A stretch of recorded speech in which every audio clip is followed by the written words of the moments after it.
Album. अलमारी में बहुत सी चीज़ें रखी हैं, कुछ नई और कुछ पुरानी। उसमें एक मोटी सी किताब भी है। इस किताब में लिखा कुछ नहीं है। हर सफ़े पर तस्वीरें ही तस्वीरें हैं।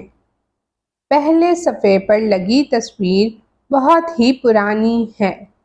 ये हमारी परदादी की तस्वीर है।